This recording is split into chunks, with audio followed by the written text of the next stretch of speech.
High, this is সহেলি ফিল্ডা বলে একটা নতুন ব্লগে সবাইকে ওয়েলকাম। আজকে আমরা এসেছি ইস্ট মিদনাপুরে হলদিয়া টাউনশিপে। আর এই জায়গাটা আমার কাছে ভীষণ স্পেশাল, কারণ আমার চাইল্ডহুড এই জায়গাটায় কেটেছে। অনেক কটা বছর এখানে ছিলাম। চিনির এখন যে বয়স, সেই বয়সে আমি চলে এসেছি এখানে। আর ক্লাস 7-এ গিয়ে আবার কলকাতায় ভর্তি হয়েছি। তো এই জায়গাটা নিয়ে আমার প্রচণ্ড নস্টালজিক একটা ফিলিংস আছে, এবং বুঝতেই পারছো তোমরা যে কতটা এক্সাইটেড আমি আজকের এই ব্লগটা। তাই জন্য আমার কাছে ভীষণ স্পেশাল। ব্লগিংয়ের থেকেও বেশি ইম্পর্টেন্ট যেটা, মেকিং মেমোরিজ। হলদিয়া অনেক কিছুর জন্য ভীষণভাবে পপুলার।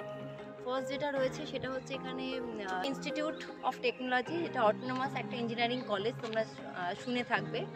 আর এখানে আমার বাবা যেটাতে ছিলেন কলকাতা পোর্ট ট্রাস্টে, কলকাতা পোর্ট ট্রাস্টেরই একটা পার্ট যেটা রয়েছে হলদিয়া ডক কমপ্লেক্স। এটা হলদিয়ার পোর্ট ট্রাস্ট হিসেবে গড়ে উঠেছে। তো আরও অনেক কথা বলার আছে। তার সাথে রয়েছে যেটা বলি, এখানে পেট্রোকেমিক্যাল লিমিটেড, হলদিয়া পেট্রোকেমিক্যাল লিমিটেড, HPL, প্রচুর এই জায়গাটা নিয়ে ব্লগ করতে চলেছি। যেটা থেকে বেশি ইম্পর্টেন্ট যে আমি আমার চাইল্ডহুডের সব মেমোরিজগুলো তোমাদের সাথে শেয়ার করব। আমার স্কুল, আমার যে কোয়ার্টারে আমরা থাকতাম, প্রত্যেকটা জায়গাতে আমার প্রচুর মেমোরিজ, এবং সবটা তোমাদের সাথে শেয়ার করে নেবো। তো চলো ব্লগটা স্টার্ট করছি।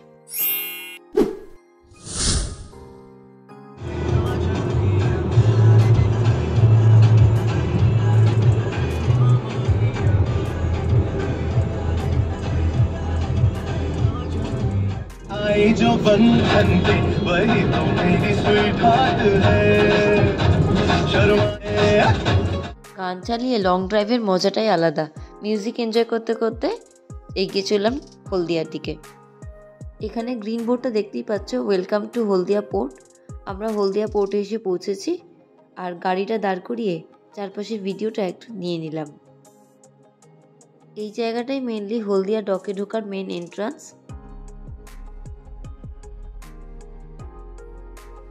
এর আগে প্রাইভেট গাড়ি আর অ্যালাউ করে না, তাই এখান থেকে ইউটার্ন নিয়ে বেরিয়ে যাব হলদিয়া ডক থেকে।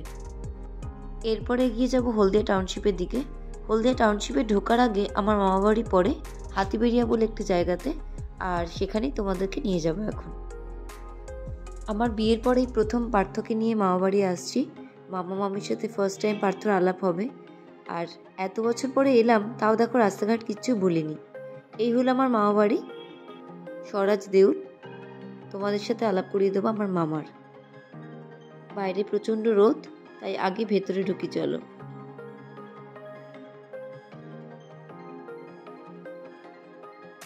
মামা বাড়ি আসলেই আমার কাছে যেটা স্পেশাল অ্যাট্রাকশন, সেটা হলো পিছনের এই মামার হাতে নিচে করা বাগান আর এই পুকুরটা। আসার পরেই যথারীতি পার্থ মামার সাথে বাগানটা ঘুরে দেখতে ব্যস্ত হয়ে গেছে।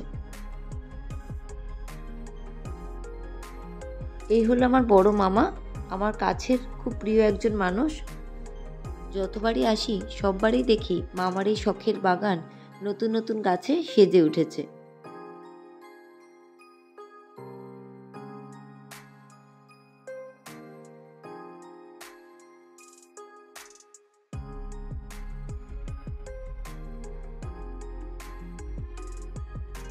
বাগানের কোন সবজি বা ফল দেওয়া যায় সেই খুঁজতে খুঁজতে কতগুলো পেঁপে পেরে নিয়ে এসেছে মামা আমাদেরকে দেবে বলে। বাগানে কত পুদিনা গাছ হয়েছে দেখো। গরমের সময় পুদিনা পাতা শরবত খাওয়া যায় বলে একগুচ্ছ পুদিনা পাতাও মামা দিয়ে দিল। অনেকদিন পর মামা বাড়ির সবার সাথে একটা সুন্দর সময় কাটিয়ে রওনা দিলাম টাউনশিপের উদ্দেশ্যে। রান্নার ঝামেলাটা বয়স্ক মামা মামিকে আর দিতে চাইনি, তাই জন্য লাঞ্চটা টাউনশিপেই সারবো। চলে এলাম হলদিয়া টাউনশিপে। টাউনশিপের মেন যে মার্কেট, যেটা রাইট সাইডে রয়েছে, এটা হলো মাখনবাবু বাজার। এখানকার ঐতিহ্যর মিষ্টি খুব ভালো, আগে অনেকবার খেয়েছি। আমরা আজকে লাঞ্চটা সেরে নেব দ্য রয়্যাল পার্ক এই রেস্তোরাঁতে। পার্থ নিল ডাল ভাত আর ডিমের অমলেট, আর আমি নিলাম 1 প্লেট চাউমিন। লাঞ্চ করে বেরোতেই দেখা হয়ে গেল আমাদের পুরনো নেবার কোমর কাকু আর রিনা কাকিমার সাথে। পুরনো মানুষকে পেয়ে আমি যথারীতি প্রচণ্ড এক্সাইটেড হয়ে গেছি, আর ফটো তুলতে একদম ভুলিনি। লাঞ্চটা সেরে বেরিয়ে পড়লাম টাউনশিপ ঘুরতে। বাদিকে পার্থকে দেখাচ্ছিলাম একটা বড় পার্ক, যেখানে ছোটবেলায় প্রচুর খেলতে আসতাম। এখনকার বাচ্চারা কতটা খেলতে পারে বলতে পারবো না ঠিক। এখন এগিয়ে চলেছি আমাদের কোয়ার্টারটার দিকে। যেখানে আমরা মেনলি থাকতাম। এখানে কোয়ার্টারে সব ক্লাস্টার ডিভিশন থাকে, তো এই এরিয়াটা হলো ক্লাস্টার 9। এটা আমাদের একটা ক্লাব ঘর, ইউথ ক্লাব, যেটা দেখছি রেনোভেট করছে।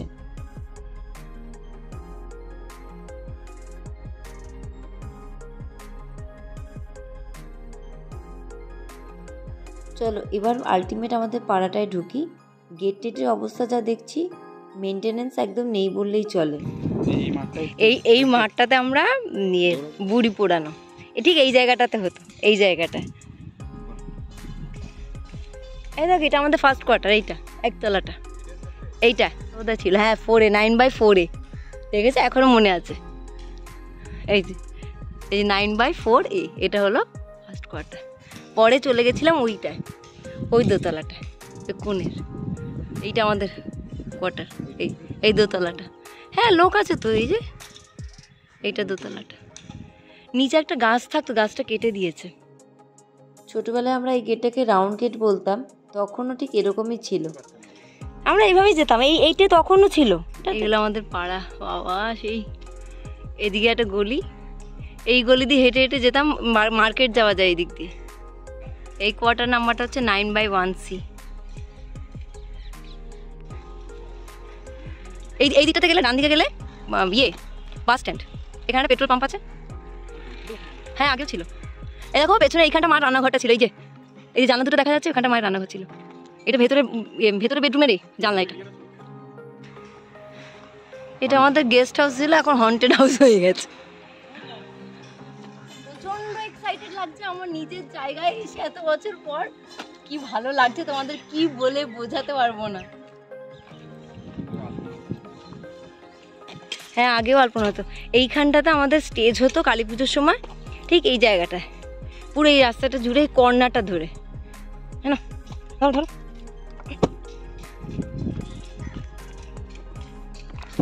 চলো স্কুলের কাছে। এই হলো সেন্ট জেভিয়ার্স হলদিয়া প্রাইমারি সেকশনের বিল্ডিং। এটা primary section, up to class 4 ছিল। খোলা আছে স্কুল।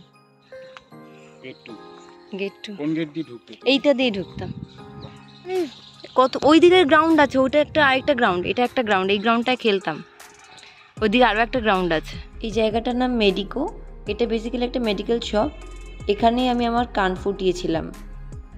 এটা একটা রেস্টুরেন্ট, অ্যাম্বাসি রেস্টুরেন্ট, আর এই রেস্টুরেন্টের পাশেই কিছু গ্রসারি শপ ছিল।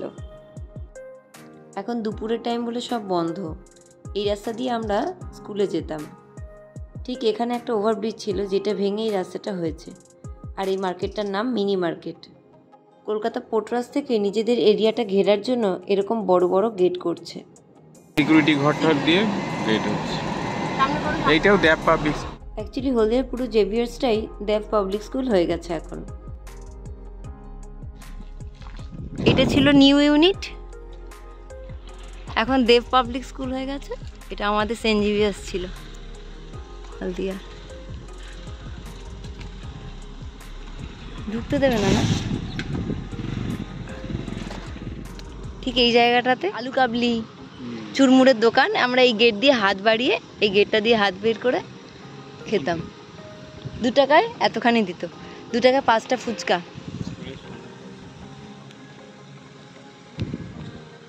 এটা আমাদের মিনি মার্কেট, কত চেঞ্জ হয়ে গেছে।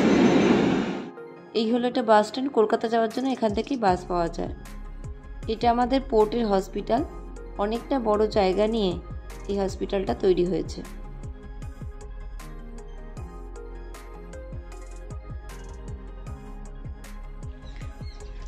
এটা হচ্ছে হলদিয়া ডক কমপ্লেক্সের, হলদিয়া ডক ইনস্টিটিউট অ্যাকচুয়ালি। এখানে ছোটবেলায় নাচ গান আবৃত্তি সব রকমের অ্যাক্টিভিটি শেখানো হতো। এই হলো বিবি ঘোষ অডিটোরিয়াম, এখানে যত রকমের কালচারাল প্রোগ্রাম সব কিছু হতো। এই ওয়ালের ডিজাইনটা আমাদের ছোটোবেলাতেই ছিল, জানো তো, সেম টু সেম। কালচারাল প্রোগ্রামে যারা পার্টিসিপেট করতো তারা এই জায়গাটা দিয়ে ঢুকতো। আর পেছন দিকে রয়েছে একটা সুইমিং পুল, এখানে আমরা সুইমিং শিখতে আসতাম। এখন এখানে কাজ চলছে, তাই জন্য এই পুলটা ড্রাই করা রয়েছে।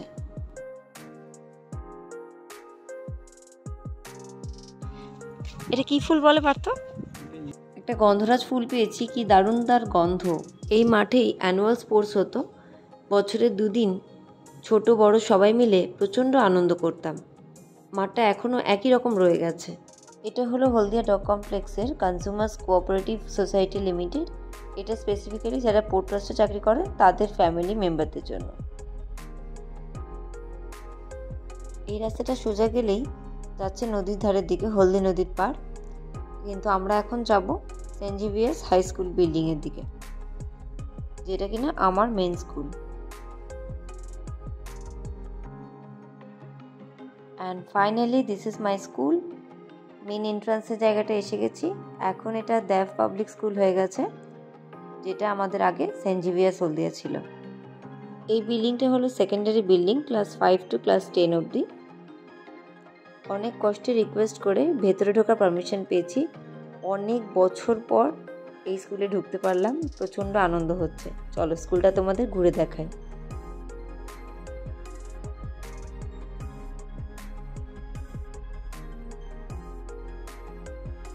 এদিকে আমাদের টিচাররা দাঁড়াতো, আর এটা ছিল না, এই ডগটা ছিল না, আর এগুলো কোনো গ্রিল ছিল না, এগুলো ওপেন থাকতো।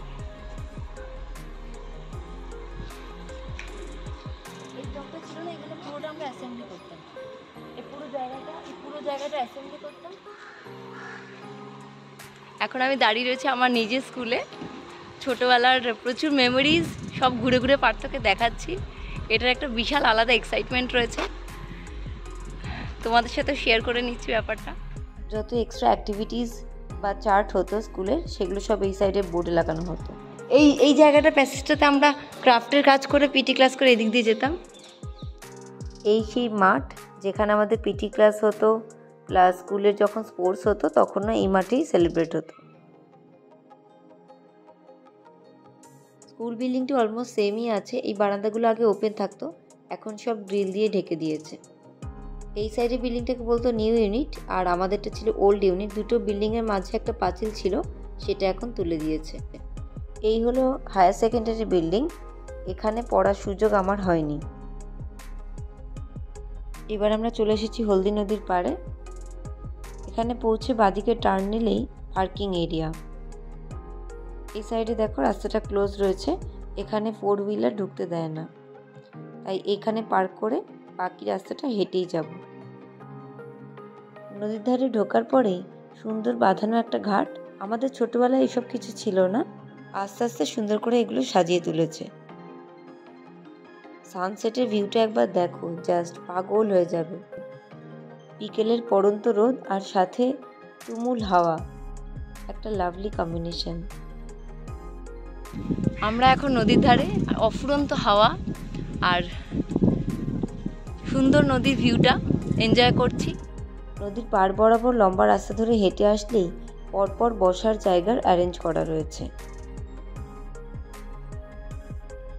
এই জায়গাটায় টাউনের পুরো ইউজ করা জলটা নদীতে এসে মিশছে। উইকেন্ডে একদিনের জন্য জাস্ট ফর চেঞ্জ তোমরা হলদিয়া জায়গাটা ঘুরে যেতেই পারো। নিজের ছোটবেলার জায়গা বলে বলছি না, এমনি সত্যি জায়গাটা খুব সুন্দর। কি ফুল এটা? রুদ্রপলাশ। রুদ্রপলাশ, আচ্ছা।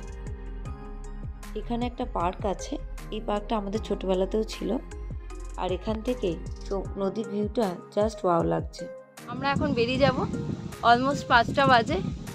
এবার কলকাতা ফেরার পালা, কারণ যেতে অনেকটা টাইম লাগবে, 2.5 ঘন্টা 3 ঘন্টা মতো টাইম লাগবে। তো চলো তোমাদের সাথে পরের ব্লগে দেখা হচ্ছে, আর ততদিন তোমরা সুস্থ থেকো, ভালো থেকো। আর আমার ব্লগটা যদি একটু ভালো লেগে থাকে লাইক করো, শেয়ার করো, আর কমেন্ট করে জানিও কেমন লাগলো। আর যারা আমার চ্যানেলের নতুন মেম্বার তারা অবশ্যই সাবস্ক্রাইব করে দিও। চলো এখনকার জন্য বাই বাই।